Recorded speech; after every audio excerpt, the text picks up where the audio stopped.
Coming up on Prime Time, lawmakers head back into session to debate a bill that would cancel the 2020 primary election. Plus, after being pushed back as a result of COVID-19, the deadline to file your taxes is tonight at midnight. And in the CNMI, the territory launches an online dashboard to make their coronavirus data accessible to the community. Hafa and good evening, everyone. Senators are taking another day to decide if they want to cancel the August 29th primary election. They recessed late this afternoon to get more clarification from the Guam Election Commission and will reconvene tomorrow morning when they're expected to take a vote. Today, they debated whether the cancellation will save money and safeguard voters, but also whether it was fair to certain candidates and their constituents. The session came down to just one bill, to cancel the primary election in order, the authors say, to save money, about $400,000, and spare voters from yet another chance of COVID exposure. But that's not how Republican Senator Will Castro saw it. It's my position that the 11th hour cancel the primary initiative proffered by my colleague, Senator Moylan and Senator Talahi, will cause irreparable harm on voters' rights, the right to choose based on their political belief, and the right to associate with one another as a political party and to equal protection under the law. If the primary is canceled, Castro, who is running for Congress, will have to go up against both Democratic candidates, incumbent Michael San Nicolas and former Congressman Robert Underwood. And that's fine.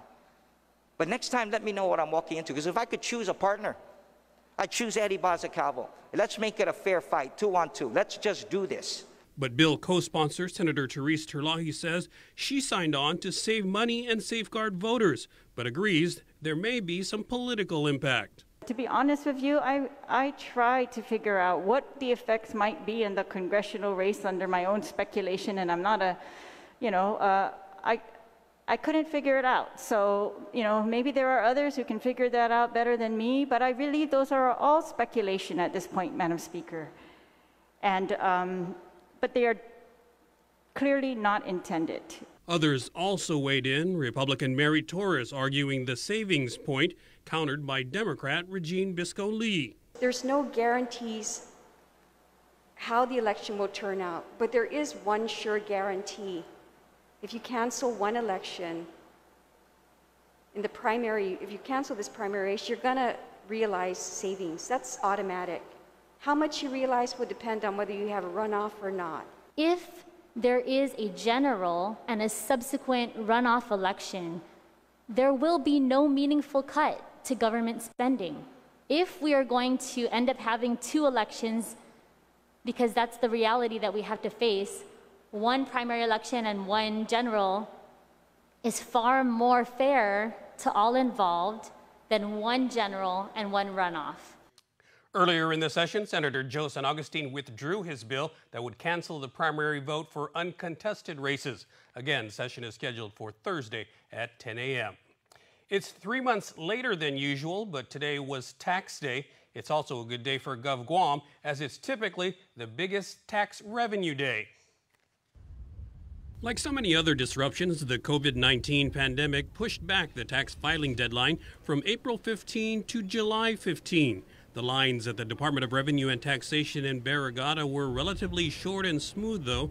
No mad rush of last-minute filers, says Director Daphne Shimizu. But you know what, we've been preparing, and the great thing is our team has lots of experience on this. So, we're very prepared, and we're excited to serve our people. Perhaps contributing to the lack of congestion was the COVID itself, and people seeking less crowded Treasurer of Guam locations and other payment alternatives. We've done our best to let people know there's multiple places that you can make payment, but the other thing is we're also encouraging people as much as possible to do things online. In light of the public health emergency, which we're still, going through, we want to make sure there's options like that for our people. And so, again, we encourage people as much as possible to do that. She says there was a marked increase in online filing, as previously people also became accustomed to filing their economic stimulus payment applications. And while the tax deadline does mean more activity, Shimizu says it shouldn't slow down things such as EIP. Our team is doing our best to continue to keep up with the EIP payments and to make sure we get those out. So, this, shouldn't have a whole big impact, on that. And again, we're going to continue just to do our best, and that's really the best that we can do. Tax filings will be accepted up until midnight. Now to the latest COVID-19 data for the island. The Joint Information Center reports one positive COVID-19 case out of 290 samples evaluated by the various island health organizations. The number of active cases is down to 95, with 213 people released from isolation. There have been 313 cases in all since the first one on March 15. 5 people have passed away. Restaurant owners and managers are offering strong support for a proposal to allow customers to take out alcohol from their favorite restaurants. The initiative was launched by the Women's Chamber and the Hotel and Restaurant Association to help out the local restaurant industry. We spoke with Monique Mo Amani, co-owner of Mosa's Joint, and Tim Perez, manager of Crust Pizzeria, who say any extra revenue will help. Especially if this is extended for a long period of time, like businesses could hold on to how they are right now for a little bit, but in a while businesses are going to start going under left and right, and we're already starting to see it, but it's just going to be more and more. So like I said, any extra little things that we could do to make a little extra income, of course, would help. They say many customers still don't feel comfortable dining in, so being able to take out their preferred margarita from Mosa's or their favorite bottle of wine from Crust along with their food is a plus. We have both products here to minimize movement. Why not go ahead and gain your pasta and your old-fashioned, or grab both to go, and it creates that revenue, and people don't have to go to too many places, and that's the whole idea of what we're trying to do here. Alcohol takeout is legal in many states, where the law also prohibits consumption and open containers while driving or riding in a vehicle. The Women's Chamber and GHRA have written letters to the governor seeking her approval by executive order. The shuffling of directors continues within the Leon Guerrero Tenorio administration. KUAM News has confirmed that National Guard Adjutant General Esther Agagi is now also serving as the acting Guam Homeland Security Advisor. Governor's Press Secretary Crystal Paco San Agustin says the tag is acting Homeland Security Advisor as she has collateral duties as Director of Military Affairs. Last week, Tim Uggan was detailed to the Veterans Affairs Office after former Director Fred Bordallo resigned to run for the 36th legislature. Uggan was previously serving collateral duties as HSA and VA Director. KUAM News has learned that an agency-wide meeting was held at GHS OCD, where Agagi made the announcement.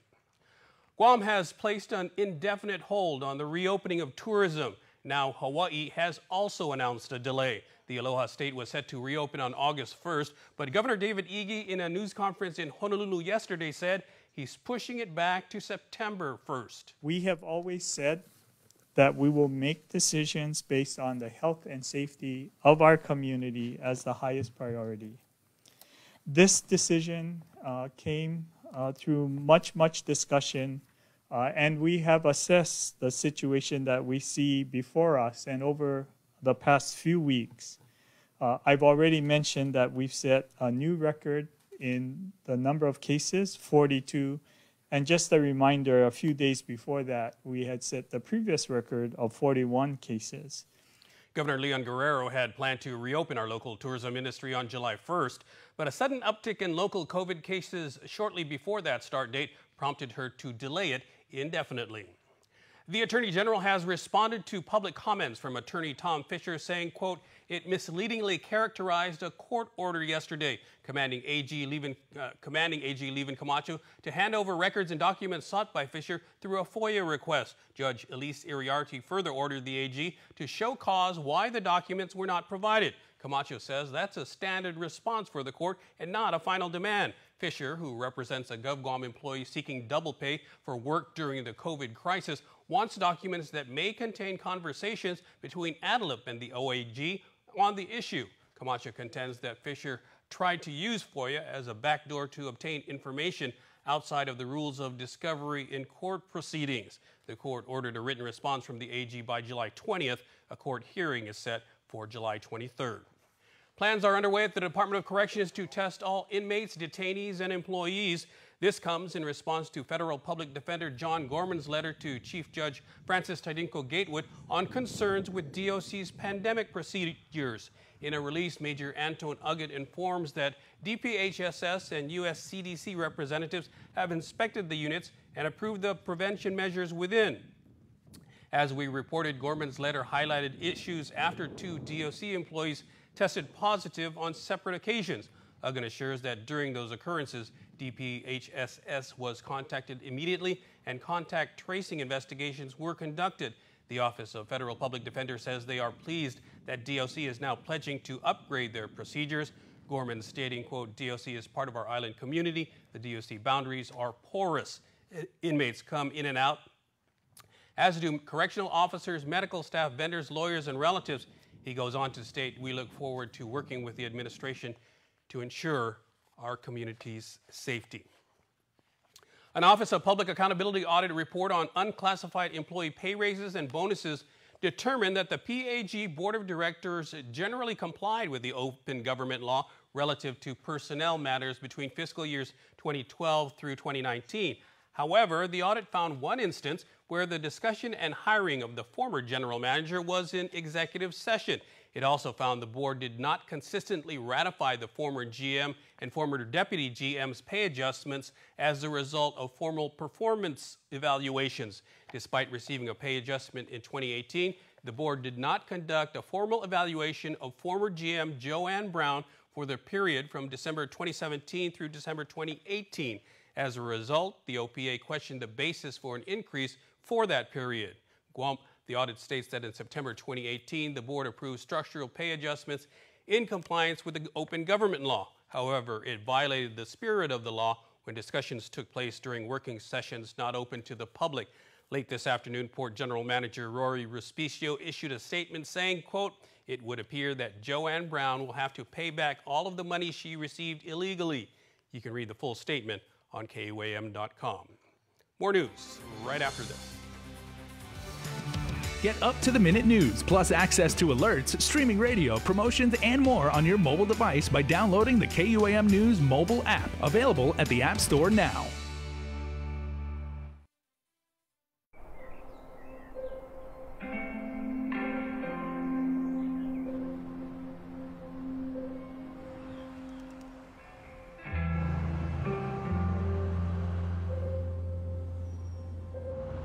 For all those going out each day, doing what they can to hold us all together, we're here to help those helping us all by keeping our lights on. We are open to serve you at Cars Plus Guam. Need a quick service for your vehicle? Visit our express lane at Cars Plus. Done fast, done right. No appointment needed. Our service team is dedicated to helping you get your vehicle in and out of the shop and back on the road quickly and securely. Simply drop off your vehicle at our express lane driveway, and one of our service advisors will take care of it. Need a ride? Not to worry. We have a shuttle vehicle ready to drop you back home and pick you up when your vehicle is ready. Open Monday to Saturday from 8 a.m. to 5 p.m. Visit us today. We are open to serve you. While we've all been through a lot over the years, typhoons, earthquakes, and now COVID-19, we've been able to get through these together. For more than 80 years, Travelers Insurance has been protecting your homes, your businesses, and the health of your family. We are here today and we'll be here tomorrow. There are better days ahead. Tomorrow's a new day filled with hope and choices. The possibilities of what we can achieve together are limitless. Let's continue to work together to ensure a brighter tomorrow for all of us. My child, Ekonok, listen. The winds are singing. The ocean is roaring. And the trees are dancing. Our island is moving once again. In Afamolik, our unity has carried us through the stillness of today. And now, the spirit of Hafaday is yearning for our friends to come home. Nana, is it time to bring all our friends back now? Hungan, yes. It's time for the world to give us a moment together.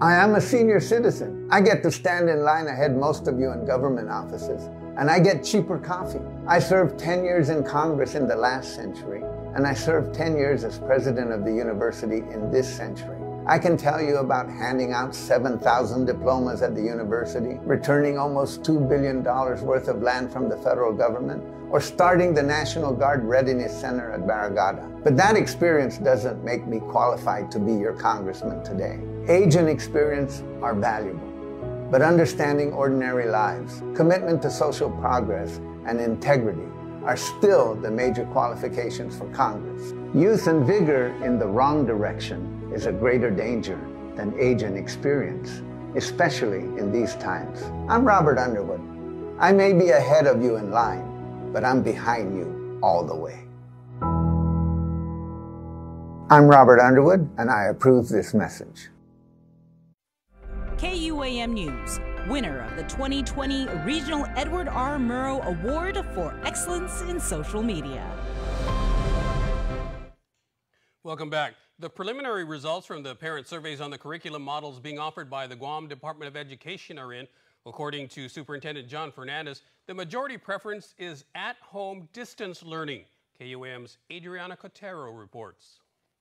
As of today, I'm aware of about 24,000 responses that have been registrations that we're tracking, and roughly 16,000 responses overall to the survey. From the parent survey responses, thus far, 37% of the total enrollment are in favor of distance learning with online curriculum.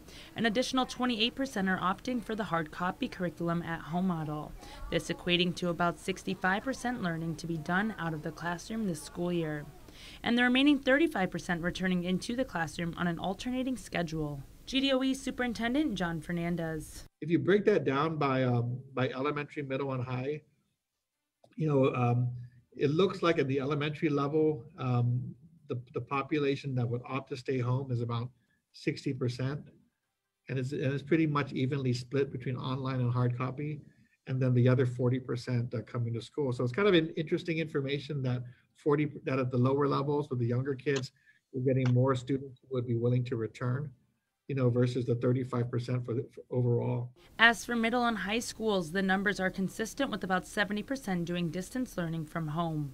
According to Fernandez, now that these results are in, finer details are being worked through with the Physicians Advisory Group, Public Health, and the Department of Public Works on transportation guidelines and interscholastic sports guidance. We've been thinking about, rescheduling sports so that we have our high-risk sports later in the school year versus our low contact sports maybe earlier in the school year. However, all of this is subject to change and is pending on the governor declaring P-Core 3. Fernandez says he met with the lieutenant governor this morning, who has been leading conversations surrounding GDOE. Our plan has been reviewed by public health. They are looking at developing and hopefully soon publishing a set of minimum safety standards that can be met. And at least at this point, I've been assured that we do meet or exceed some of those requirements. You can view KUAM's entire interview with Fernandez streaming now on our Facebook page. Reporting for Guam's News Network, I'm Adriana Cotero. The opening of school mid-August comes with much uncertainty and an atypical calendar to follow. So GDOE wants to provide necessary social and emotional wellness for faculty and staff. The department will hold training via Zoom that offers exercises and open discussion on 5 psychological areas related to COVID-19. This includes loss, grief, anxiety, stress, depression, and trauma. District psychologist Nadine Cepeda explains the importance of hosting training for GDOE personnel before they return to their work environments. We want them to be healthy mind and body and spirit. As we, again, reopening the schools, we want them to know what those signs look like among themselves and upon themselves so they know to get the help they need. And then to also identify those signs with the children and students that we'll be working with. As you're in the middle of this training, what is some of the feedback and some of the information you've received from the different teachers and staff through GDOE, maybe even some of their concerns for the reopening?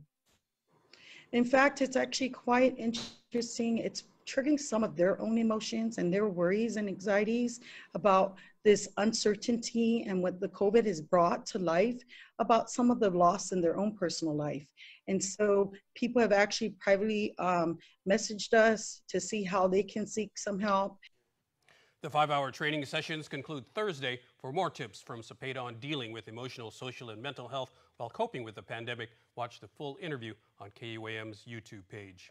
A teen has come forward accusing Dwayne Arthur Dunca of sexually assaulting her over a period of years. The 39-year-old was arrested and charged with 2 counts of first-degree criminal sexual conduct and 3 counts of second-degree criminal sexual conduct, all as first-degree felonies. According to court documents, the victim reported the alleged incidents to police on July 12th. She alleged Dunca began sexually assaulting her when she was 8 years old in 2013. The incidents he was charged spanned through 2018. 30-year-old Daryl Peterson Nicholas was arrested and charged with criminal mischief and 2 counts of family violence. The victim alleged St. Nicholas tried to walk home after an argument on July 13th. She later saw him walk toward her vehicle with a speaker which he used to allegedly shatter her window, causing glass to fall on her. St. Nicholas then allegedly pulled her hair while she was still inside the car. Several hours later, the victim allowed him to go with her in her car. He allegedly became upset and punched her 3 times and shook her back and forth by pulling her hair. Acting Corrections Director Joseph Carbolito and Administrative Services Officer Ovita Nauta presented the department's fiscal year 2021 budget proposal to their Legislative Oversight Committee. DOC is seeking some $27.8 million for its overall operations, with about $26.9 million coming from the general fund and the remaining $971,000 from the Corrections Revolving Fund and Safe Streets Fund. The largest chunk of the sum, approximately $18.8 million, will be for personnel. Carbolito says about 60% of operational costs under the Corrections Revolving Fund are for medical services to inmates and detainees.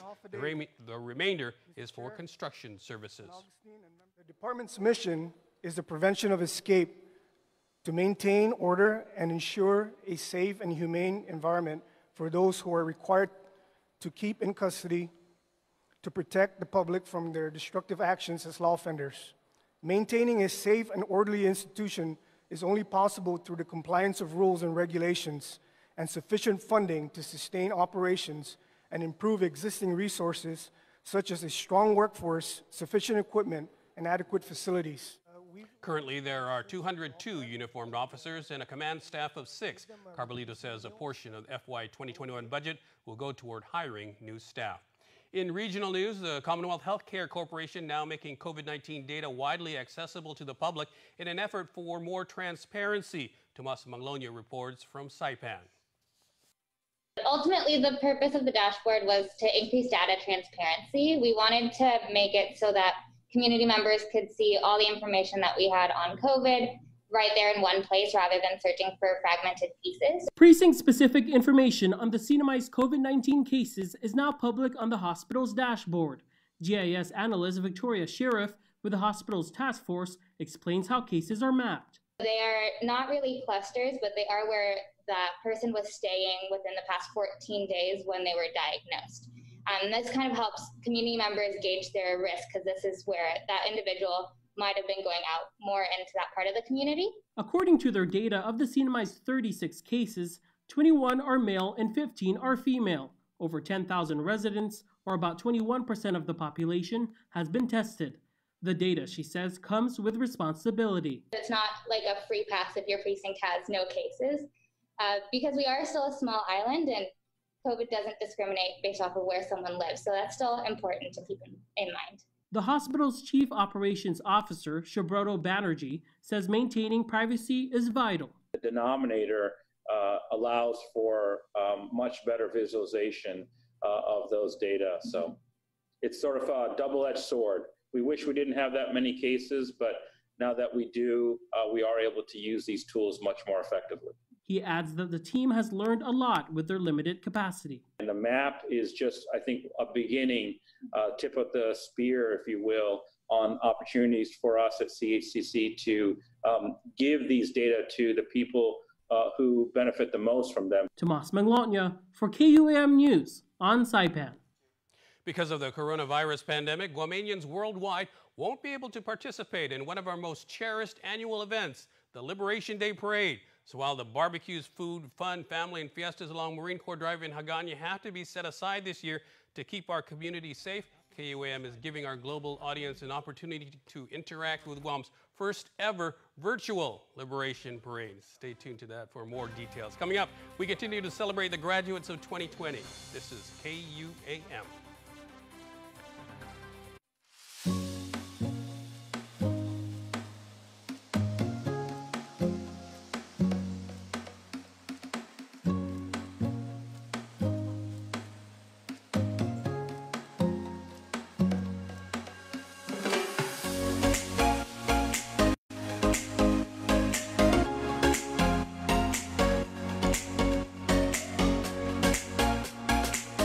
Your community calendar is brought to you by Taco Bell. Whether it's your first meal or your fourth meal, we've got you covered. Taco Bell, live Mas.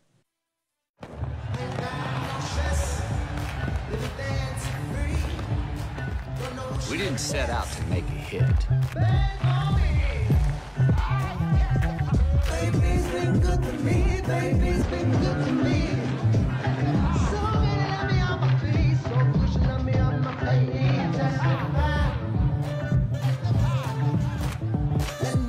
We just sang our song. Cause my baby's got a lot. So let me testify. Real bourbon, no apologies. Let me testify. Wild turkey. It'll find you. King's welcomes you back with our King's Time value menus, full of great deals for breakfast, lunch, and dinner. We hope to see your family soon at King's. For the Love of Burgers is back with 6 of our most popular burgers, each for just $9.99 for a limited time at Ruby Tuesday, Guam. Take the party home with our new Get It To Go menu. Combo specials and kids meals, pizza, wings, and more. Now available for carryout at Chuck E. Cheese's Guam. It makes myself and it makes my team members very proud to work for an organization that has been on island for many years with its focus on reliability, dependability, and commitment to the communities that they operate in. Matson's a great corporate citizen to the community. We all benefit from any sort of environmental commitment we make. One of the ways that we do that is with our Adahi Utano program. There's action behind it, and so action breeds commitment. With the Kaimana Hila coming to Guam, this brings a new age and modernization to the island. It's exciting for me because it's a brand new ship and we can carry more freight into the islands. It just shows growth for Guam and Micronesia. Matson would be nothing without its customers, and we hope to continue to serve you for decades to come. Tomorrow is built on what we do today. And today, we can respond to the 2020 census of Guam. Our responses will influence the federal support our island receives and the community programs we need for the next 10 years and beyond. Respond today over the telephone, in person at home, or at your village census center, because tomorrow is counting on us today. Taco Bell's new grilled cheese burrito is filled with nacho cheese sauce and a delicious 3-cheese blend. And even more melty cheese is grilled on top. Introducing Taco Bell's grilled cheese burrito box. Order ahead and pick yours up at our contactless drive-thru.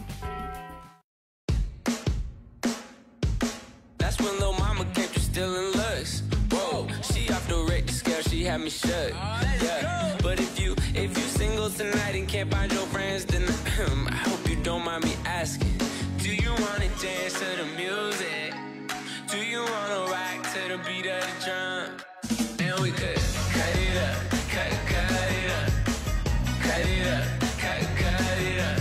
Baby, we should cut her up. Welcome back. We continue to show our support to the entire class of 2020 in a special user-generated segment with submissions from their loved ones. Head of the Class 2020, brought to you by Guam Community College and ABC Stores. Congratulations, DeAndre Jude Netadog Barcinas from Simon Sanchez High School. Congratulations on your accomplishment. We are so proud of you. Spread your wings and live your life. Stay happy and be wise. God bless you always. We love you, Mom and family. Pacentia Balahaja Esteves from George Washington High School. Congratulations, my girl. We wish you the best of what the future brings to you. We love you, Mom, Dad, and family. Jesse Jr. Chaco II, graduating from Southern High School. Congratulations to our grad and best wishes to your next adventure. Hope you know how proud we are and how much we love you. Love the family. Quinton Cacas from JFK High School. Congratulations. We love you. You made it. Now continue to push and never give up. And Jesselyn Marie Espinosa Cruz, graduating from Seattle Pacific University with a Bachelor of Special Education, School of Education, Elementary Education. Congratulations to our Jessie. You conquered this journey. You put in the work. You prayed and trusted in God. We are so proud of you. Bula Naguinaidza, si Juson Benendisi, Daddy, Mommy Jelly, Juju, Papa Espinosa, Mama and Papa Okazaki, Bames, Cruz, and the Ada families. And Kimberly Barcinas, graduating from Southern High School. Congratulations, Kimmy. We are so proud of you and wish all the best in your future endeavors. Love the Chaco family. And last but not least, congratulations to Jessa Destiny Flores San Miguel, graduating from Southern High School, home of the Dolphins. Congratulations. And congratulations to all of our graduates this year. That is your Head of the Class 2020, brought to you by Guam Community College and ABC Stores. And you can watch more submissions every Monday, Wednesday, and Friday right here on KUAM News. Coming up, your birthday shout-outs. Don't go away. MTO Maintenance will now completely sanitize your home, office, or business with state-of-the-art commercial sprayers. For over 30 years, MTO Maintenance has been committed to the health and safety of our customers. And now, more than ever, a clean home, office, carpets, and furniture is a necessity to our island. Give us a call today. Stay healthy and stay safe, Guam. Call 647-6861 for an appointment.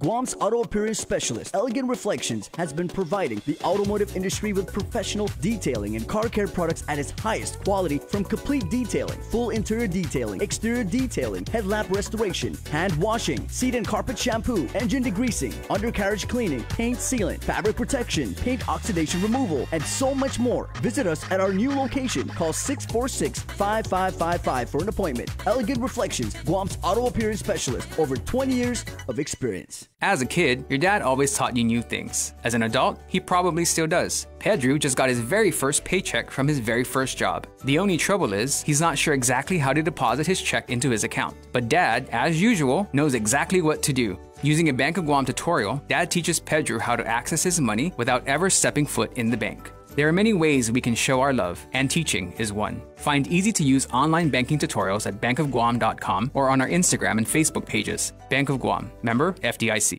We are open to serve you at Cars Plus Guam. Need a quick service for your vehicle? Visit our express lane at Cars Plus. Done fast, done right.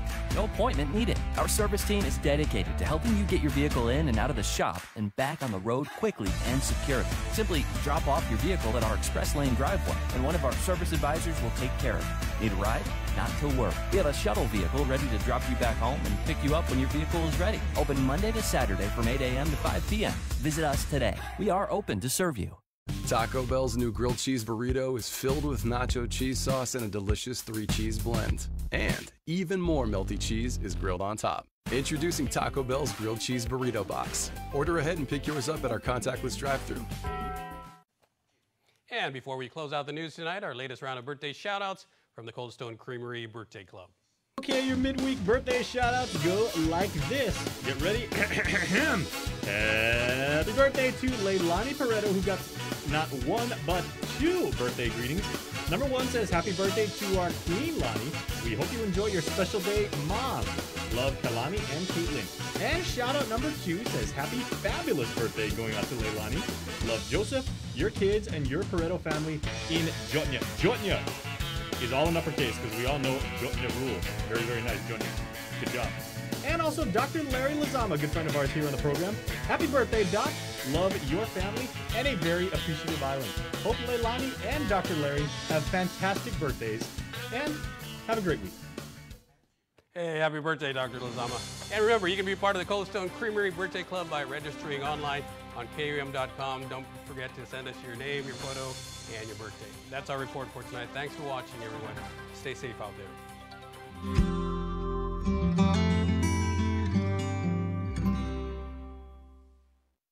In Full Zoom is presented to you by Calvo Enterprises